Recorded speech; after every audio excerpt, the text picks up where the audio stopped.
demorado por algum motivo. Joia.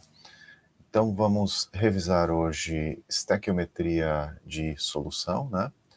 Estequiometria de solução. Então, estequiometria de solução é bastante importante para análises químicas. Então, nós vamos ver, digamos assim, a estequiometria de solução moderna, e no final da aula eu vou falar sobre como as pessoas faziam antigamente. A estequiometria de solução antiga, digamos assim, com o uso, com normalidade, equivalente gramas, etc. Mas antes de falar sobre titulação, acho que eu vou direto a um problema aqui que nós não resolvemos ainda. Cadê aqui? Deixa eu puxar aqui esse probleminha. Então, aqui um problema de estequiometria de solução. Não lembro se eu fiz nessa turma ainda, ou se eu já fiz nessa turma. Bom, então vamos resolver aqui pelos métodos de estequiometria de solução, né? Vejamos. Então, imagine que você tem uma amostra de minério de ferro e você deseja verificar se essa amostra é, digamos assim, ou se o minério de ferro é economicamente viável. Então, você tem que saber o quanto tem de ferro lá. Então, você pega essa amostra e faz um processo de abertura da amostra. Você vai tratar com soluções ácidas fortíssimas para pegar todo aquele material sólido e passar para a solução. E aí você vai analisar quanto de ferro tem naquele material. Uma possibilidade é você fazer reagir com permanganato de potássio. Então vamos lá. Aqui está. Para analisar um composto que contém ferro, você converte todo o ferro a ferro 2+, em solução aquosa, e então titula com permanganato, com solução de permanganato padronizada. A titulação é um processo que você faz um certo volume de uma solução com concentração conhecida reagir com uma certa massa de uma substância que você quer analisar. E o inverso também é verdadeiro. Você pode usar uma massa de uma substância que você conheça a pureza para reagir com uma solução de concentração desconhecida e determinar a concentração dessa solução.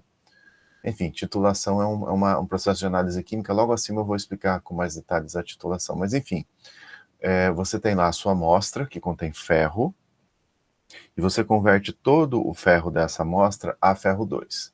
Aí o ferro 2 reage com permanganato de potássio conforme essa equação aqui. O objetivo aqui é você saber quanto por cento dessa amostra, que pesa 0,598 gramas, corresponde ao ferro. Se a solução preparada com essa amostra reage com 22,25 mililitros de solução 0,0123 mols por litro de permanganato. Então, lembrando aqui, primeiramente, que a concentração molar de uma substância X, pode ser o permanganato, por exemplo, é o número de mols dessa substância dividido pelo volume da solução. De tal forma que o número de mols dessa substância X é igual à sua concentração molar, que multiplica pelo volume dessa solução. Então, você deseja saber a quantidade de ferro. Então, o ferro aqui seria, digamos, a substância desejada, entre aspas, né, seguindo aquela nomenclatura das primeiras aulas de cálculo estequiométrico. Então, você pode escrever aqui a sua razão molar, partindo da equação química balanceada, aqui é a equação iônica líquida, né? Então, você tem lá número de mols de ferro 2 sobre número de mols do íon permanganato. Então, isso aqui, lá pela equação química, você tem um 5 na frente do ferro e você tem 1 na frente do permanganato. Então, o número de mols de ferro 2 fica igual a 5 vezes o número de mols do permanganato. Permanganato é MnO4, né? Então, MnO4 menos. Então, isso aqui vai ser igual a 5, que multiplica concentração da solução de permanganato, então 0,0123 mol por litro, que multiplica pelo volume que você usou dessa solução de permanganato para reagir com a amostra que contém ferro. Colocando em litros, 0,02225. Aqui está um pouco apertado, vou ter que apagar tudo aqui para pegar mais espaço, senão não vai caber aqui no nosso espacinho.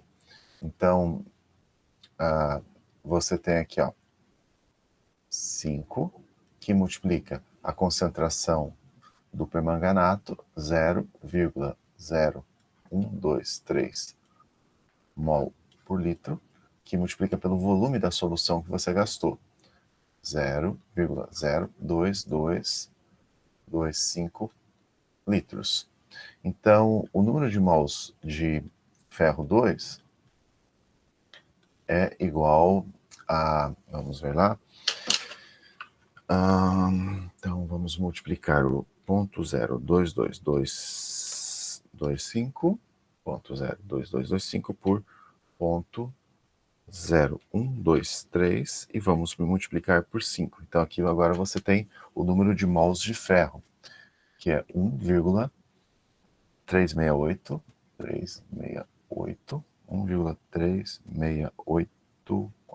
arredondando aqui, vezes 10 a menos 3 mol. Esse primeiro númerozinho aqui é 1, só que não está muito parecido com 1. Joia. Aí você lembra que o número de mols de ferro é igual à massa de ferro sobre a massa molar do ferro. Olha, a massa molar do elemento químico ferro é a mesma massa de um mol de íons ferro 2.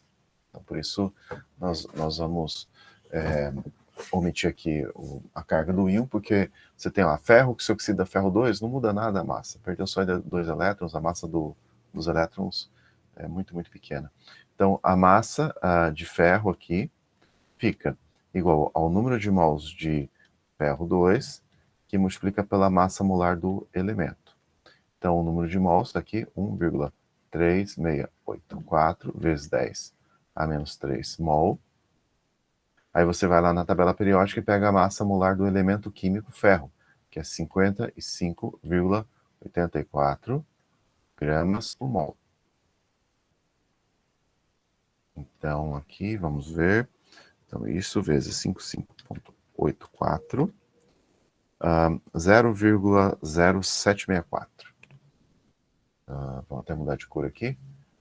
0,0764 gramas. E aí você tem lá a porcentagem de ferro na amostra, é igual à massa de ferro que você calculou, dividido pela massa da amostra, que você multiplica por 100. Então aqui você tem 0,0764 dividido pela massa da amostra, que é 0,598 gramas, 598 gramas, que multiplica por 100. Então aqui, isso dividido por 0,598 igual vezes 100. Aqui deu 12,8%, arredondando. 12,8% aproximadamente o teor de ferro nessa amostra. Joia, né? Então isso é um exemplo de problema resolvido usando os métodos tradicionais aí, ou contemporâneos de estequiometria de solução. Deixa eu ver se tem mais algum aqui. Esse aqui é muito simplesinho. Não se compara a esse aqui que acabamos de resolver. E agora vamos tratar novamente de titulações, né? Então, muitas vezes, você precisa preparar uma solução e você faz tudo certinho. Você vai e faz as contas da massa que você precisa desse soluto, você transfere o soluto para o balão volumétrico, você dissolve, você completa com água até o volume requerido, você age com bastante cuidado, faz tudo direitinho, mas mesmo assim, a concentração da solução que você preparou não é exatamente, ou você não pode confiar na concentração da solução que você acabou de preparar. Por quê? Algumas substâncias não são o que nós chamamos de padrão primário, na verdade muitas.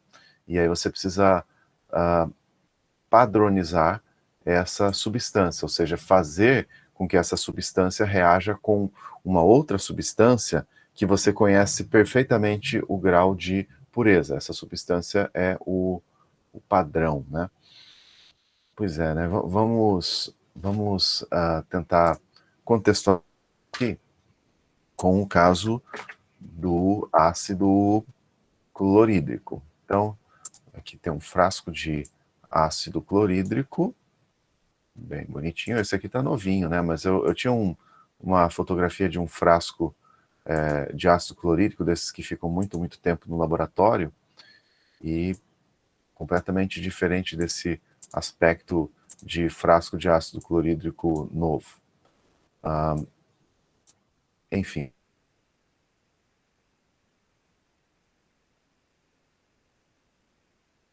Uma crosta, acho que crosta, né?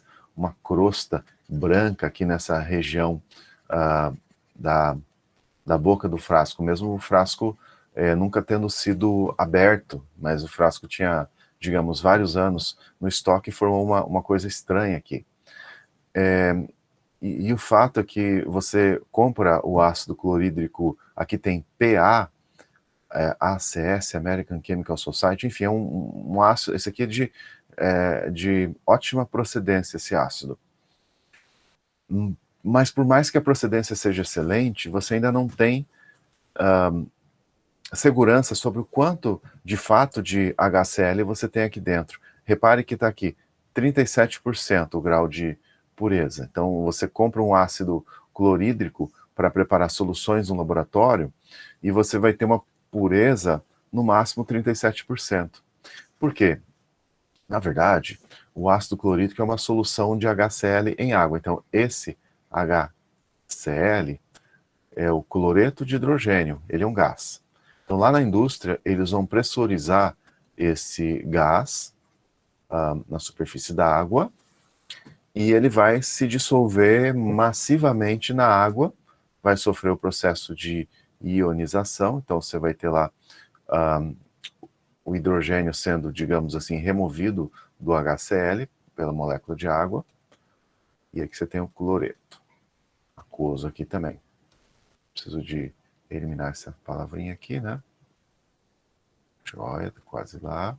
Então você tem o cloreto e você tem o H3O+. Seria, entre aspas, o H+, aí, do ácido, né? Então, aí você tem esse ácido aqui, que é no máximo 37%, você deixa lá no laboratório e ele vai passar, talvez anos lá no laboratório sendo utilizado, porque as pessoas vão periodicamente tirando amostras desse ácido ou alíquotas desse ácido para preparar soluções. E toda vez que você abre o ácido, ele tem um vedante ali na tampa, né? Você tira o vedante, você observa uma nuvenzinha, um vaporzinho saindo da boca do frasco. Por isso, as soluções de ácido clorídrico são preparadas, regra geral, num ambiente chamado capela, no laboratório que tem um exaustor. E o exaustor suga todo esse vapor, porque ele é tóxico, né? Você não vai querer abrir um frasco de ácido clorídrico numa bancada sem um exaustor. Então você vai inalar uma coisa tóxica.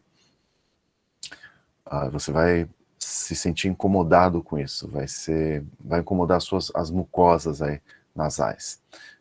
Enfim, toda vez que você abre o frasco de ácido clorídrico, um pouquinho de HCl gasoso vai escapando, de tal forma que você nunca vai saber exatamente o quanto de ácido clorídrico tem lá dentro, apesar de ter o rótulo lá 37%, mas é 37% no máximo. Então, o que se faz é padronizar a solução de ácido clorídrico que você acabou de preparar, fazendo reagir com um padrão primário. No caso, o padrão primário para o ácido clorídrico é o carbonato de sódio. E de acordo com o volume de solução de ácido clorídrico que reage com uma certa massa conhecida de carbonato de sódio, você vai calcular a concentração da solução que você preparou. Você acha que sabe a concentração da solução, mas você só vai saber depois que você padronizar. Então, no caso, você faz reagir com o padrão primário carbonato de sódio. Então, o carbonato de sódio é um padrão primário, Na2CO3, no sentido de que você conhece perfeitamente o grau de pureza do carbonato de sódio e ele não absorve quantidade significativa de água da atmosfera. E antes do experimento de padronização, você coloca uma amostra de carbonato de sódio numa estufa a 120 graus e deixa, quem sabe, por 1 hora para eliminar qualquer resíduo de água que tenha lá. E depois que você vai pesar, então você sabe exatamente o quanto você está pesando e esse é seu padrão primário. E vai reagir com a solução de ácido clorídrico e de acordo com o que for gasto da solução de ácido clorídrico, você calcula a concentração do ácido clorídrico na solução. Então esse processo é chamado de titulação. Você transfere a sua solução no exemplo em questão, né? No exemplo em questão, você transfere a sua solução de HCl aqui para a bureta. Então esse tubo de vidro graduado é a bureta. Repare que tem uma torneirinha aqui embaixo. Você vai até o zero da bureta, que fica aqui em cima. Você consegue ver, provavelmente você consegue visualizar o menisco aí da bureta, né? Deixa eu ver se eu consigo expandir aqui um pouquinho mais, para você visualizar isso. Então, quando você coloca até o menisco, até a altura do menisco, você zerou a bureta. Então, você tem aqui, ó, vou desenhar aqui para vocês. Então, a bureta, que é um tubo de vidro graduado, não ficou tão bem desenhado aqui essa boca da... Ixi, que chato, apaguei tudo, não queria apagar tudo. Deixa eu fazer o seguinte, e voltei para a página anterior. Deixa eu descer aqui. Pronto. Então você... É um tubo, depois eu desenho aqui o que eu queria desenhar. Então aqui você tem o zero da bureta, aqui você tem, sei lá, 25 ml, e essa aqui é uma bureta de 50, então aqui é 50. Você tem a torneirinha da bureta e você vai despejando essa solução aqui no Erlenmeyer, onde tem um padrão primário, e vai agitando a solução.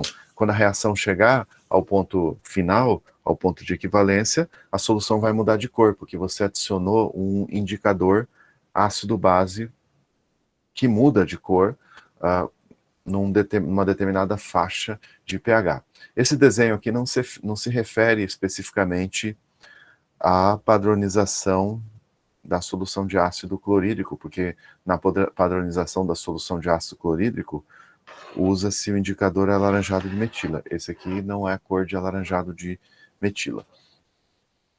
Mas enfim, você já sabe aqui mais ou menos o que é uma bureta, né? Já tem uma ideia. Então, vamos lá, né?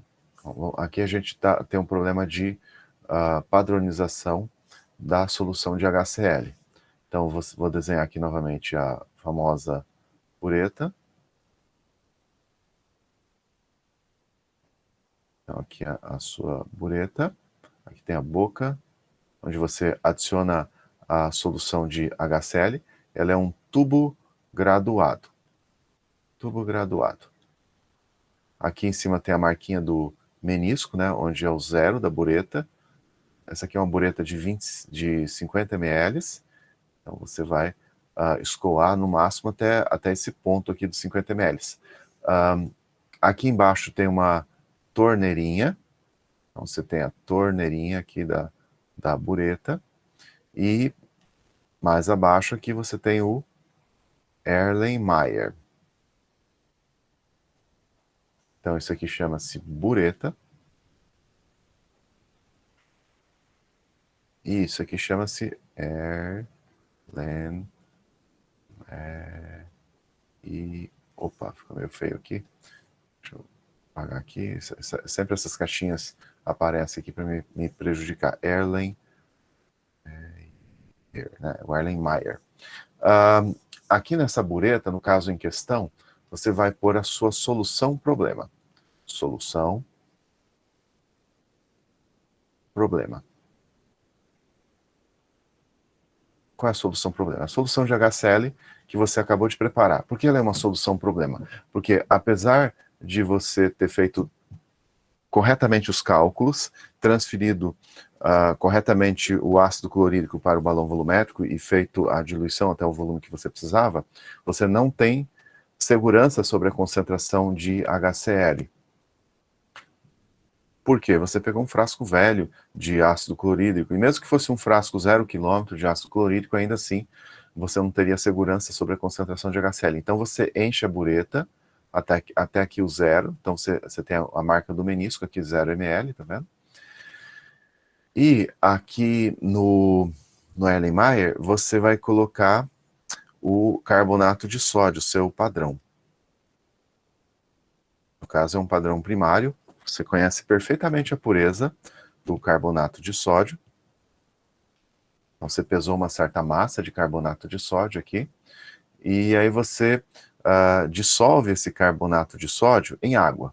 Não interessa muito assim o quanto de água você vai pôr aí para dissolver o carbonato de sódio. Adicionalmente, você vai colocar 2 gotas de indicador. Bom, até onde eu me lembre, o indicador para essa titulação é o alaranjado de metila, que deve ficar da coloração alaranjada na solução que você preparou do padrão carbonato de sódio. E aí você abre cuidadosamente a torneirinha da bureta e vai escoando lentamente a solução problema, a solução de ácido clorídrico, para o Erlenmeyer, enquanto você agita o Erlenmeyer. Quando o carbonato de sódio estiver quase todo consumido, a solução do Erlenmeyer vai tender a mudar de alaranjado para vermelho. Mas esse vermelho não persiste, porque você agita a solução, até o ponto em que todo o carbonato de sódio foi consumido. Aí uma gota que seja de excesso da solução de HCl muda a coloração, e muda muito repentinamente e definitivamente a coloração de alaranjado para vermelho. Aí você para na hora a introdução de HCl no Erlenmeyer. Você fecha a torneirinha na hora e anota o volume. E aí você pode calcular a concentração de HCl nessa solução problema. Então vamos lá, como é que a gente vai fazer? Primeiramente, antes de colocar a equação química aqui, eu vou calcular o número de mols do meu padrão primário, que é o Na2CO3. Então o número de mols aí do meu padrão primário é a massa, 2,150 gramas, dividido pela massa molar, que é 106 gramas por mol. Então, vamos lá, você tem 2,15 dividido por 106, isso dá 0,02028, então 0,02028 mol, eu arredondei aqui. Bom, a equação química, né? Então vamos lá. Se 38,55 mililitros de solução de ácido clorídrico são necessários para titular para reagir com 2,150 gramas de carbonato de sódio, de acordo com a equação a seguir, qual é a concentração em mols por litro da solução de ácido clorídrico? Então, a reação é essa aqui, ó. HCl mais Na2CO3. Eu não estou colocando estado físico aqui, porque eu não estou trabalhando com termoquímica, né? mais CO2, mais H2O. Então, aqui 2, 1, 2. Então, ele quer saber alguma coisa sobre o HCl. Então, logo, o HCl é a substância desejada, entre aspas. Então, você tem lá número de mols de HCl sobre o número de mols de Na2CO3, aqui 2 para 1. Ou, número de mols de HCl igual 2 vezes o número de mols do Na2CO3. Então, o número de mols de HCl fica isto aqui, vezes 2, eu já estou com o resultado aqui na minha calculadora, 0,04057. 4057 mol. Aí você sabe que a concentração de HCl é igual ao número de mols de HCl pelo volume da solução. Então, você vai pegar 0,04057 mol e dividir pelo volume da solução aqui, que deu 38,55. 38,55 ml, ou seja, 0,03855 litros. Então, eu divido aqui, 0,03855 igual. Isso dá aproximadamente 1,05 mol por litro. Bom, não é apenas o HCl que precisa ser padronizado, né? Então, inúmeras soluções que você prepara no laboratório precisam ser padronizadas por diferentes motivos, assim, questões assim de, digamos, grau de pureza, enfim, diferentes motivos levam à necessidade de você padronizar a solução. Eu não sei se eu resolvo o próximo exercício de padronização aqui, mas ele é bem simples, você pode resolver em casa. Enfim, o hidroxódio, por exemplo. O hidroxódio também não é um padrão primário. O hidroxissódio não é um padrão primário. Por esse motivo, caso você precise preparar uma solução de hidroxissódio, você precisa padronizar. No caso, a padronização é feita com o hidrogeno fitalato de potássio, ou, como diz os antigos, fitalato ácido de potássio. Bom, por que você precisa padronizar a solução de hidroxissódio? Então, o hidroxissódio chega lá no laboratório na forma de pastilhas. E você tira algumas pastilhas de hidroxissódio, por exemplo, num vidro de relógio e deixa em contato com o ar atmosférico. Você vai perceber que depois de um tempo, essas pastilhas de hidroxissódio estão úmidas. E se você esperar mais tempo ainda, vai perceber, se você esperar mais tempo ainda, vai perceber que ele vai se ele vai se dissolver na água que ele absorveu da atmosfera. Então, nós dizemos que o hidroxissódio é uma substância deliquescente, só para cultura geral aí, né? É uma palavrinha difícil, né? Então, o hidroxissódio é deliquescente. Eu acho que é assim que escreve, depois você checa aí. Então, deliquescente é aquela substância que vai absorver água da atmosfera e vai se dissolver, né, na água que absorve. Então você compra lá, por exemplo, para sua casa, para desentupir vaso sanitário, compra lá soda cáustica, que é o hidroxissódio, digamos, com impurezas, aí vendido para o povão. Então você comprou lá soda cáustica, você deixa aberto o frasco, depois de um dia você vai ver que aquilo virou uma meleca, uma solução. Então, porque o hidroxissódio é deliquescente, ele absorve água da atmosfera. Diferente dos sais higroscópicos, por exemplo. Você tem lá CuSO4.5H2O. Então, ele é higroscópico. Higroscópico.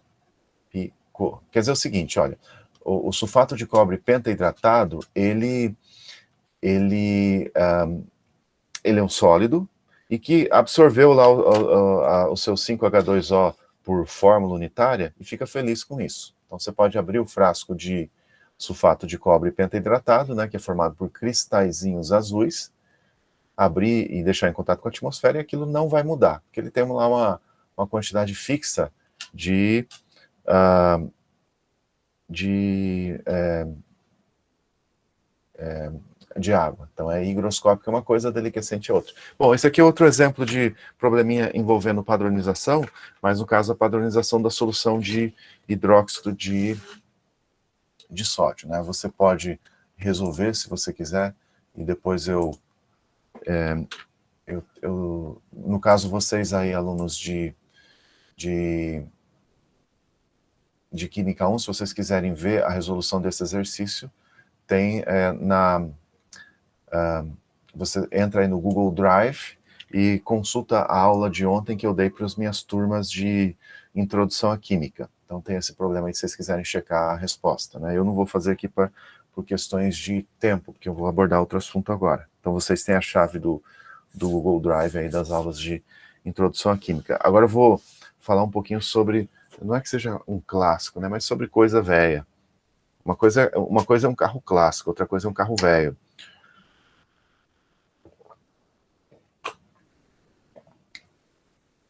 Bom, tipo assim, o Fiat não, não quero ofender ninguém que tem esses carros, né, mas o Fusca é um carro clássico, se ele for conservado, né? Já o Fiat Uno é um carro velho, se ele for velho, né? Também tá cheio de Fiat Uno aí muito bem conservado, né?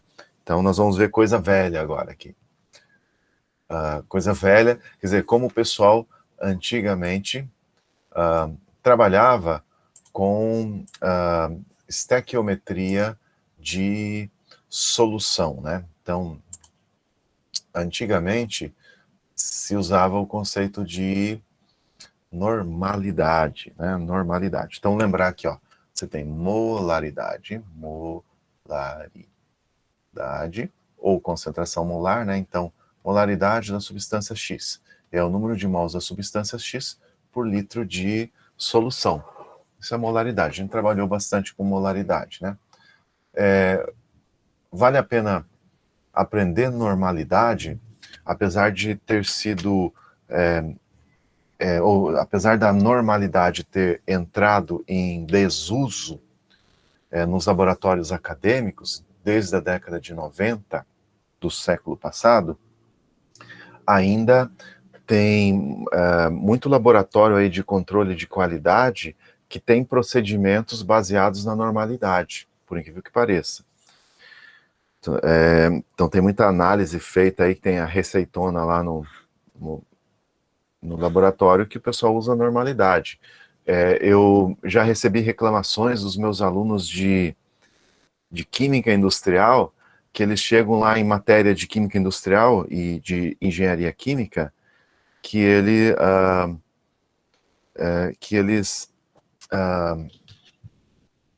não conseguem entender normalidade, mas tem muito professor de engenharia química e química industrial que monta os seus exemplos usando normalidade. Então, a normalidade é o número de equivalente grama do soluto por volume da solução. Então, nós vamos tratar aqui de... E aí a gente vai ter que definir o que é equivalente grama, né? Então, isso é bom, né? Cultura geral, você aprender coisa de antigamente, né? Então, normalidade vai ser o número de equivalente grama por volume da solução. Então, vou pôr aqui quem é quem, né? Isso aqui é a normalidade. Normalidade. Isso aqui é o volume da solução. E esse aqui é o número de equivalente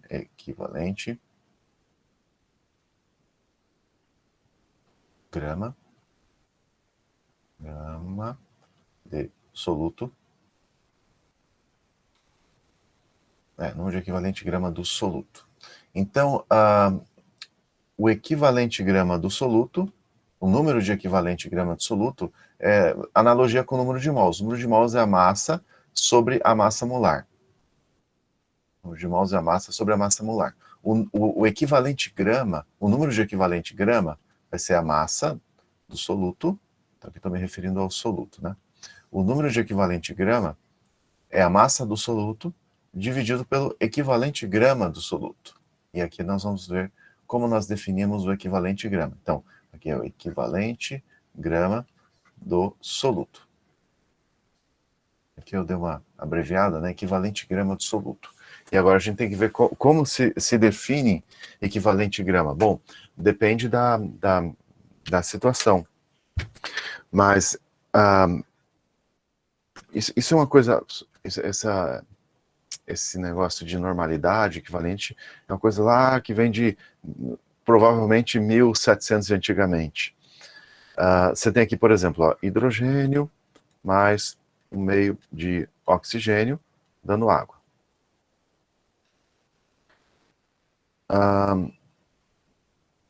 Então aqui você tem 8, deixa eu ver aqui, 16, 2, então aqui você tem 2 gramas reagindo com 16 é a massa atômica do oxigênio, 16 gramas para dar 18 gramas. Então 2 gramas de hidrogênio reagem com 16 gramas de oxigênio. 1 grama de hidrogênio reage com 8 gramas de oxigênio. 8 gramas de oxigênio é o equivalente do oxigênio. 1 grama de hidrogênio é o equivalente do hidrogênio. Então, a gente diz assim que um equivalente reage com um equivalente. Enfim, daqui a pouco eu volto a esse raciocínio. Vamos ver primeiro aqui a definição, afinal, de equivalente grama, né? Como é que você calcula o equivalente grama? Então, equivalente grama de um ácido corresponde à massa em gramas de um ácido capaz de fornecer 1 mol de H+. Então, você tem, por exemplo, o HCl. HCl dando H+, mais Cl-.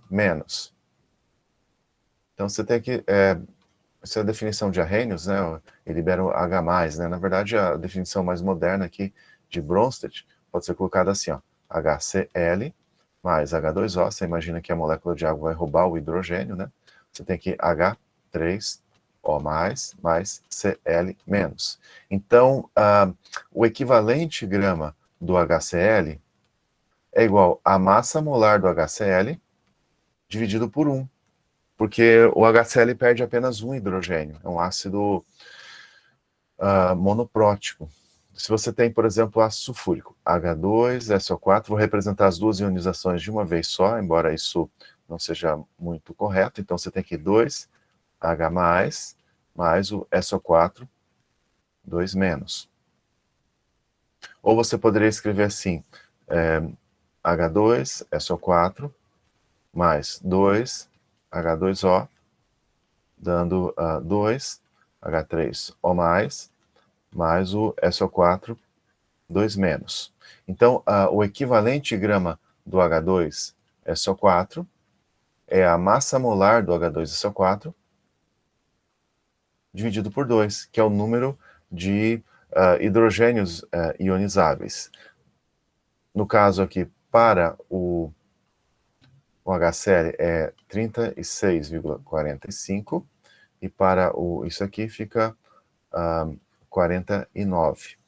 O equivalente grama do H3PO4, perdendo 3 prótons, é a massa molar do H3PO4 sobre 3. Mas aí você precisa ter uma certa intimidade assim com as fórmulas, porque, por exemplo, se você tiver ácido fosforoso, H3PO3, ele perde apenas 2 dos seus hidrogênios ionizáveis. De tal forma que o equivalente grama do H3PO3 é a massa molar sobre 2. Por que ele perde só 2 dos hidrogênios ionizáveis? Vamos, já que, embora não faça parte aqui do assunto, né, mas bem rapidão aqui, você tem a fórmula estrutural aqui, P, dupla O, OH, OH, H. Então ele só vai perder esses hidrogênios ligados aos oxigênios devido à alta diferença de eletronegatividade. Como a ligação hidrogênio-fósforo não é tão polar assim, esse hidrogênio ligado ao fósforo não sai. Bom, então aqui a gente sabe que o equivalente grama de um ácido na reação ácido-base é a massa molar dividido pelo número de hidrogênios ionizáveis. O equivalente grama da base corresponde a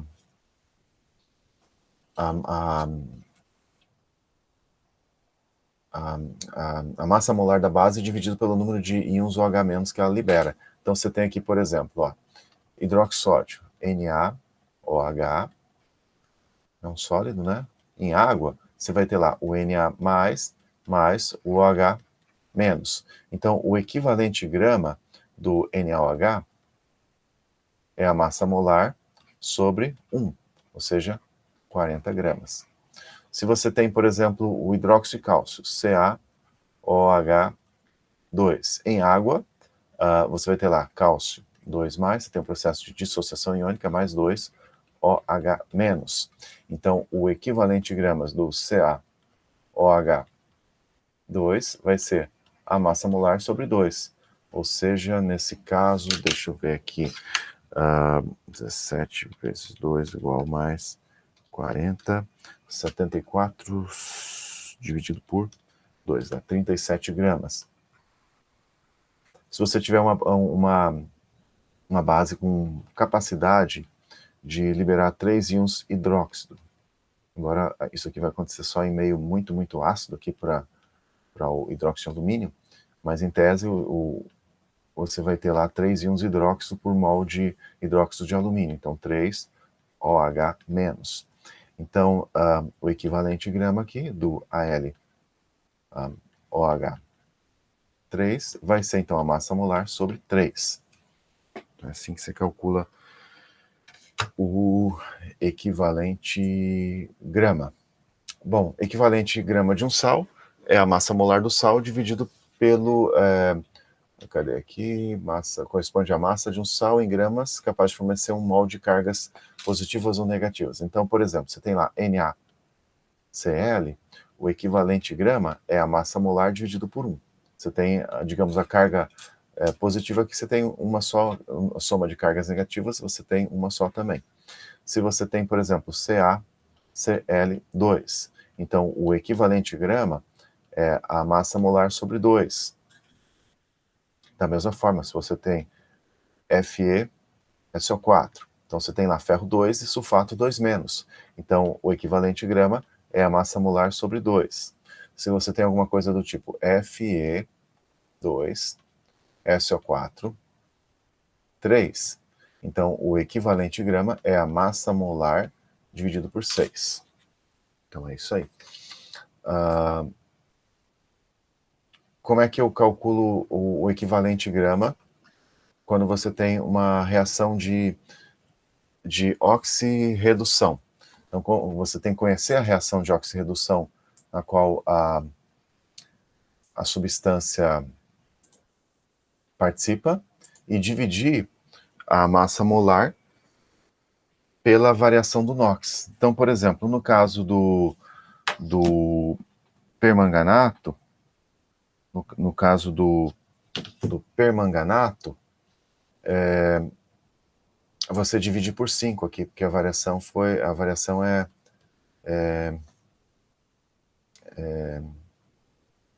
5, a variação do NOx. Então você divide a massa molar do permanganato de potássio por 5.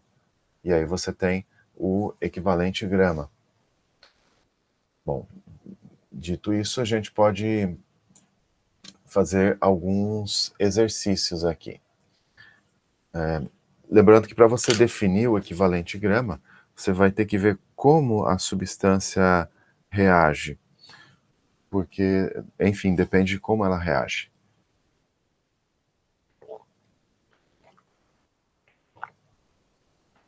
Bom, então, Vejamos aqui. Agora, você tem uma solução rotulada como 0,100 mol de permanganato de bário. Qual seria a normalidade da solução? Aliás, falando nisso, a relação entre normalidade e molaridade. Então, por exemplo, aqui, ó, só falar a relação entre molaridade e normalidade. No caso da solução de HCl, como você tem um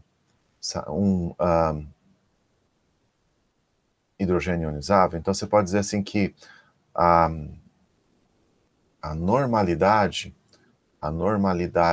dessa solução é igual à molaridade da solução de HCl. No caso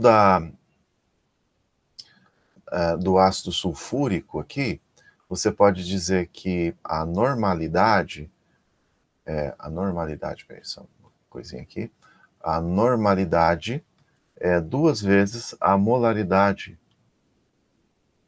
Por quê? 1 mol de ácido sulfúrico, que pesa 98 gramas, contém 2 equivalentes gramas.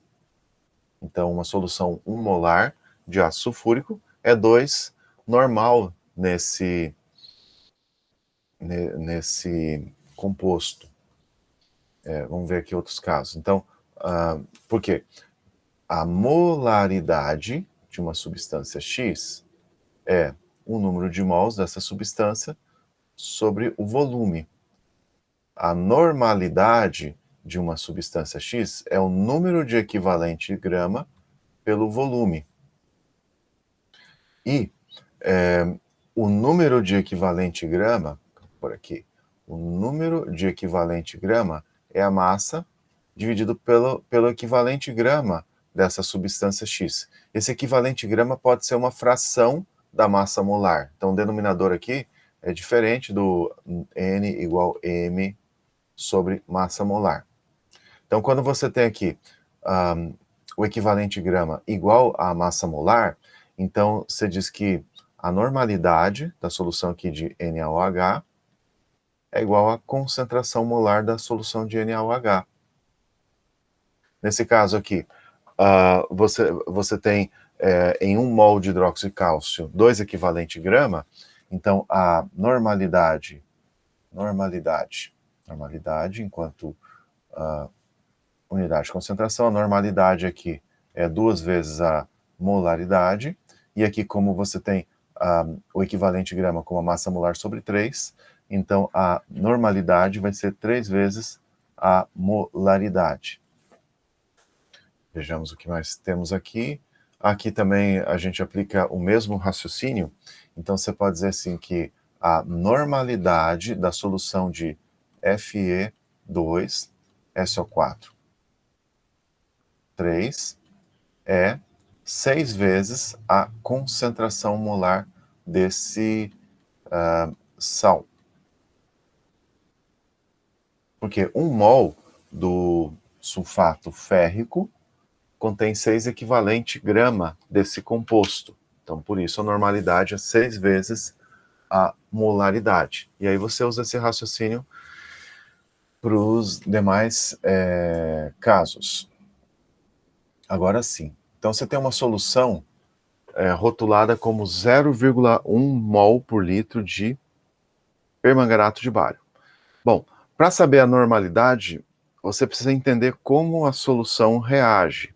Então, no caso A, ele está pensando que o permanganato como agente oxidante, onde os íons permanganato são reduzidos a manganês 2. Então, é a reação meio ácida, né? Então, A aqui, reação que está aqui em cima, inclusive, ó. Deixa eu puxar ela para cá. Aqui, né? Pena que eu não consigo fazer um crop aqui. Deixa eu ver se eu tiver um Word aberto aqui, eu consigo fazer um crop. Enfim, adequar aqui o tamanho só para jogar a equação química aí para vocês. Então, se bem que talvez seja o caso de colocar ela inteira. Vamos lá colocar inteira. Ou não? Melhor colocar no formato certo aqui. Então, deixa eu diminuir aqui para jogar lá. Estou dando uma editada aqui na equação aí de cima para colocar no lugar onde ela vai ser necessária agora aqui no meu caderninho, né? Então aqui está. No caso de A, aqui está a equação. Então, nesse caso aqui, olha, quando o permanganato reage em meio ácido, ele é reduzido para manganês 2. Veja que o número de elétrons, o número de elétrons, eu cliquei em outra coisa aqui, pronto, agora sim. Veja que o número de elétrons envolvidos aqui é 5. Então, o equivalente grama aqui é a massa molar sobre 5. Então, nesse caso, a normalidade vai ser 5 vezes a concentração molar. 5 vezes 0,0... Opa, esse zero aqui não tem. 5 vezes 0,100.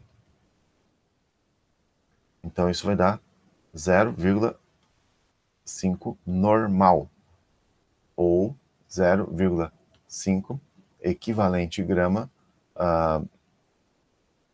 do soluto por litro de solução. Em B, você tem o permanganato agora em meio neutro para produzir MnO2. Vamos fazer a equação química balanceada aqui. Então, você tem lá o MnO4 menos, e o produto aqui é o MnO2. Então, como é que eu vou fazer o balanceamento? Aqui à direita o NOx do manganês é 4, à esquerda é 7. De 7 para 4 ele ganhou 3 elétrons, né? 3 elétrons, e vamos balancear isso. Do lado esquerdo eu tenho, vejamos aqui, eu tenho 4 cargas negativas, eu poderia então pôr aqui 4OH menos, então eu tenho 4 hidrogênios aqui, então 2H2O, vamos ver se isso aqui está balanceado. Do lado direito eu tenho 2 mais 4, 6 oxigênios. Do lado esquerdo eu tenho 4 mais 2, 6 oxigênios. Hidrogênio 4, então está balanceado. Então, o equivalente grama aqui é a massa molar sobre 3. Portanto, nesse caso, a normalidade vai ser 3 vezes a concentração molar, ou seja, 0,300 normal, ou 0,300 equivalente grama por litro de solução. E como ele reage na hipótese C? Como precipitante. Então você tem lá, imagine assim que você tem BA, MnO4, 2, mais Na2SO4, ou poderia ser, por exemplo, o potássio aqui, né, ao invés do sódio, para ter o permanganato de potássio como produto. Então você vai ter aqui a precipitação, formação do BaSO4 mais 2KMnO4. Então aqui o permanganato de bário, na hipótese C, ele não está agindo como um agente oxidante. Ele está agindo simplesmente como um sal qualquer. E o equivalente grama do sal é a massa molar dividido pela carga total dos cátions ou carga total dos ânions, que no caso é 2. Então, nesse caso aqui, a normalidade vai ser 2 vezes a concentração molar, ou seja, 0,200 normal. Normal quer dizer equivalente grama do soluto por litro de solução. É assim que você trabalha com normalidade. Calcular o equivalente grama aqui do ácido nítrico e do iodo nas soluções. Aliás, eu vou colocar aqui a massa molar do H. Peraí aqui, deixa eu apagar isso aqui. a massa molar do HNO3 é 63 gramas por mol. A massa molar do I2 é a massa molar do iodo. Eu preciso consultar uma tabela, deixa eu ver aqui. Então, a massa molar do I2 é 253,8. 253,8 gramas por mol. Vamos trabalhar o balanceamento disso aqui, né? Você sabe calcular NOx. Aqui o NOx é mais 5 do nitrogênio, aqui é mais 2. Aqui é 0, aqui é mais 5 para o iodo. Quem sofreu variação, os elementos que sofreram variação do NOx foram nitrogênio, que a variação aqui foi igual a 3, e iodo, que a variação foi de 0 para 5, é mais 5. Só tem um detalhe, tá vendo esse 2 aqui? Então, multiplico por 2, isso aqui dá 10. Vamos aproveitar e balancear isso aqui? Isso aqui dá 10. Então, esse 10, que seria a variação global do número de oxidação dos átomos de iodo, vai na frente da fórmula que contém nitrogênio, tanto faz à esquerda ou à direita, porque o índice na fórmula é 1 nos dois casos. Então, 10 aqui. 3, a variação do NOx do nitrogênio, vai na frente da fórmula que contém iodo e tem maior índice, à esquerda. Então, 3 aqui, 3 aqui. E, por fim, a gente faz o balanceamento de hidrogênio, colocando um 2 aqui. Pode checar que o balanceamento está certo. Bom, o equivalente grama do HNO3, deixa eu colocar um pouquinho mais à esquerda aqui. O equivalente grama do HNO3 é a massa molar do composto dividido por... Bom, o nitrogênio sofreu variação de 3 aqui, né? Então, dividido por 3.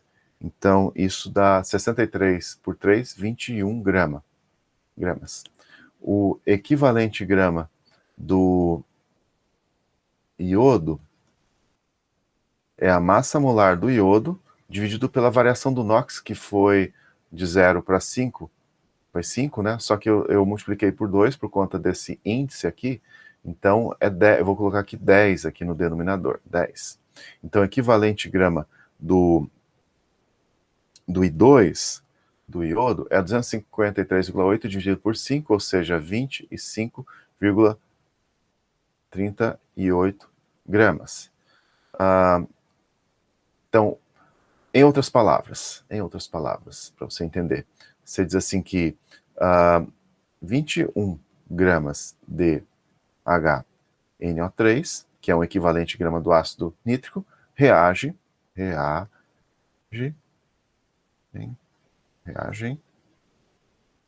com... Será que esse reage ou reagem? Eu tenho muita dúvida em português. Com 25,38 gramas de I2. Vamos tentar provar isso, só para mostrar que um equivalente de um composto reage com um equivalente do outro composto. Vamos lá tentar provar para ver se eu não estou falando muita besteira. Vou escrever aqui um enunciado, como se a gente não tivesse a resposta já aqui, para ilustrar aqui o conceito de equivalente grama. Então, nós vamos responder a questão usando os métodos que nós conhecemos de cálculo estequiométrico. Então, calcule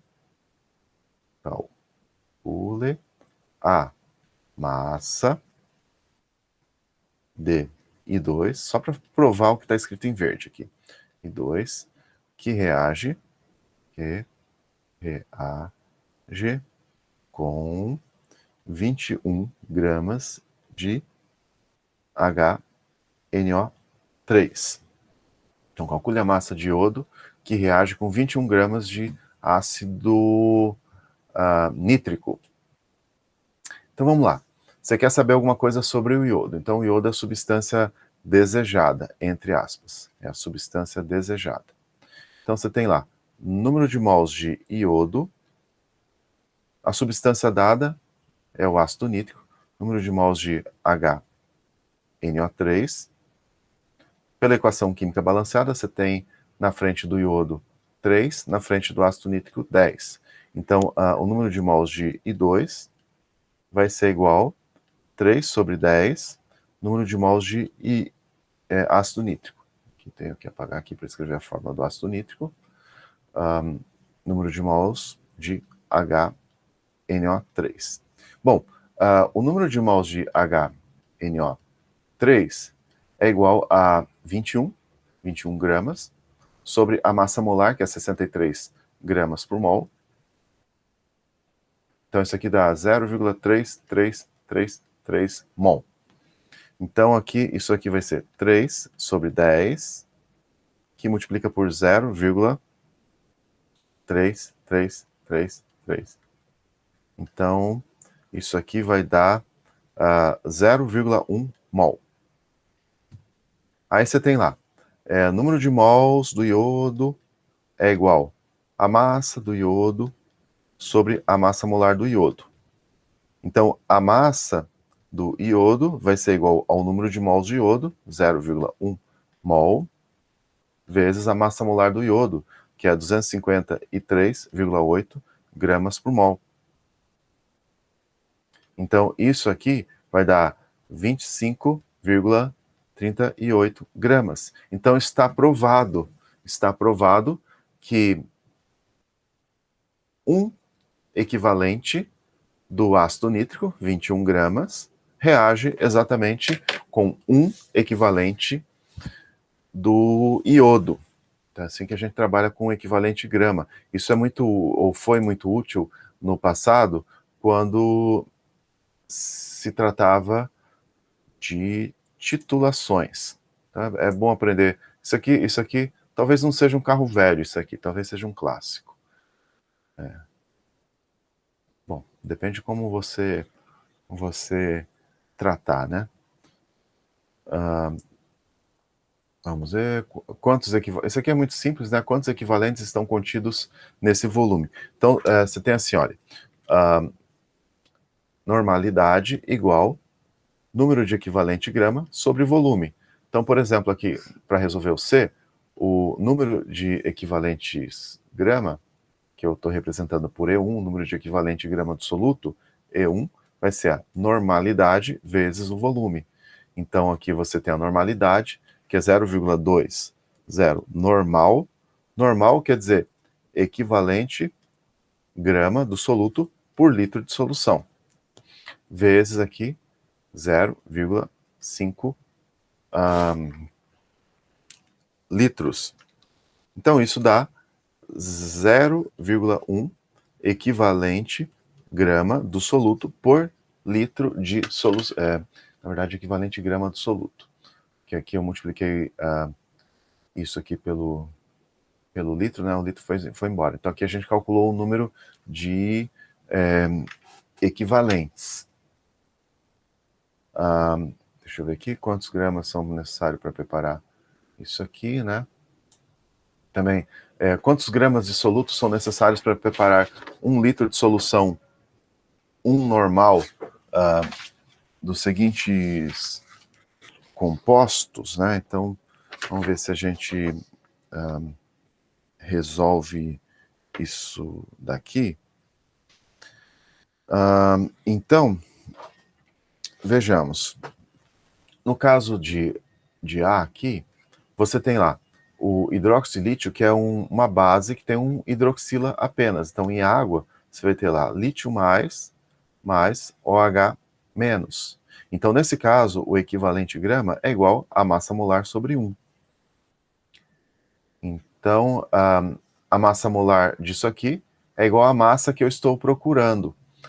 Então, que no caso dá 24 gramas. Então, aqui, 24 gramas. Porque está falando 1 litro de solução 1 normal. 1 litro de solução 1 normal tem 1 equivalente grama do soluto. Então, aqui basta você achar o equivalente grama que você consegue. Aqui, bromo como agente oxidante. O bromo como agente oxidante, ele sofre redução. Bromo mais 2 elétrons, dando 2 brometos. Então, logo, você tem aqui o equivalente grama igual a massa molar sobre 2. E em C, você tem o ácido fosfórico, H3PO4, para uma reação em que os 3 hidrogênios são ionizados. Então, você tem aqui que o equivalente grama é igual a massa molar sobre 3. Ver se tem mais algum aqui interessante. Então, você tem, vou fazer isso aqui, depois eu coloco um exemplo de titulação com normalidade, né? Titulação e cálculo com normalidade.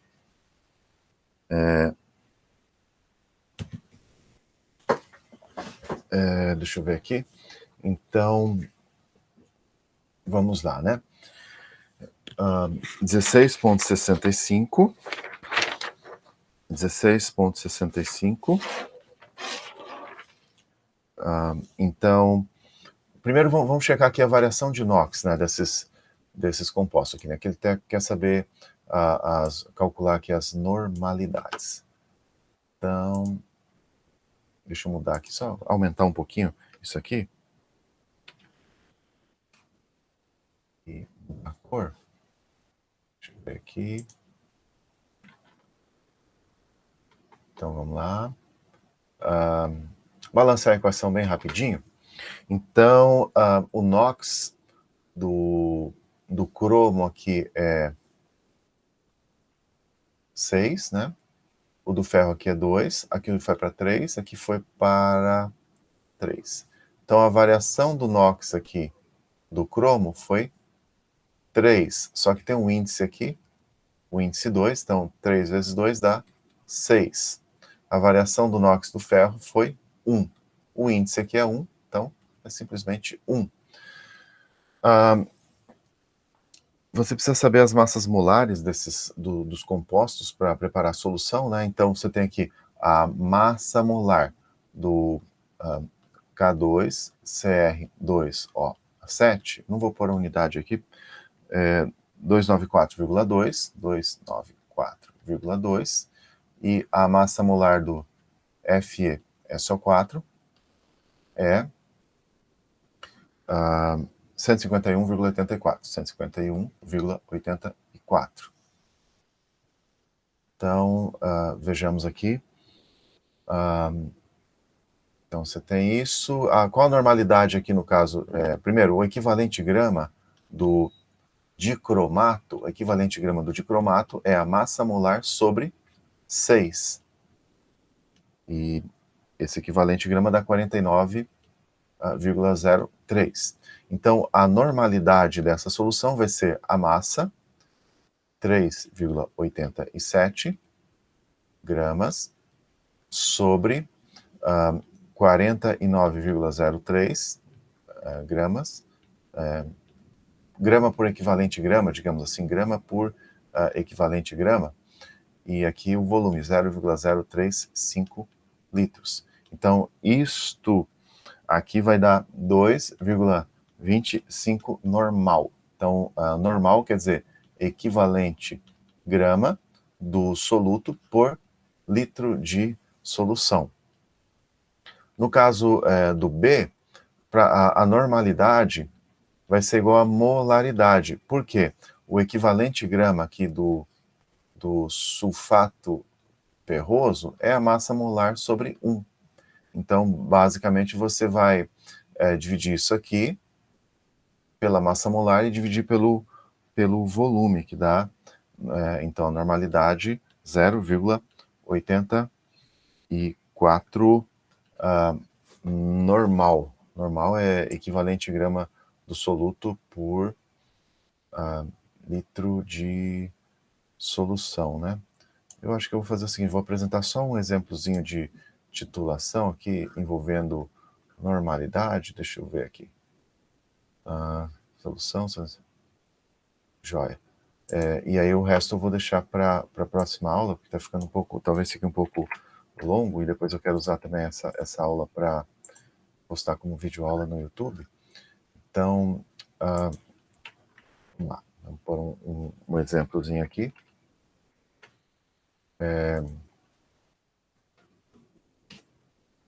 Volta aqui. Bom, quando você trabalha com estequiometria de solução usando normalidade, então tem uma equação que é assim: normalidade da solução 1, volume da solução 1, igual normalidade da solução 2, volume da solução 2. Isso porque um equivalente grama de um soluto reage com o equivalente grama do outro soluto. Quantos ml da solução de ácido nítrico? Digamos que ácido nítrico seja a solução 1. Então você tem aqui 6 normal, que multiplica por volume da solução 1, igual, reage com 30 ml dessa solução aqui. Então, a normalidade aqui é 4 normal, que multiplica os 30 ml. Já vou dar o volume em ml. Então, o volume aqui vai ser 4 normal sobre 6 normal vezes 30 ml. Então, isso corta com isso. Então, vai ser 4 dividido por 6 igual vezes 30. Isso dá 20 ml. Isso quer dizer que 20 ml de uma solução 6 normal de hidróxido de sódio reagem com 30 ml de uma solução 4 normal de ácido clorídrico. Por quê? Porque um equivalente reage com um equivalente. Ou será que eu faço um outro exercício aqui? Joia, né? Na verdade, não. Eu vou deixar para a próxima aula, que eu vou trazer outros exemplos de normalidade, porque senão fica muito cansativo.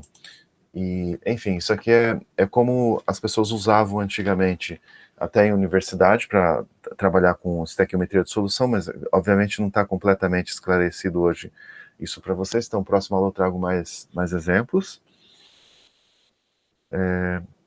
E, bom, vocês têm alguma pergunta aí sobre o assunto? Deixa eu ver aqui.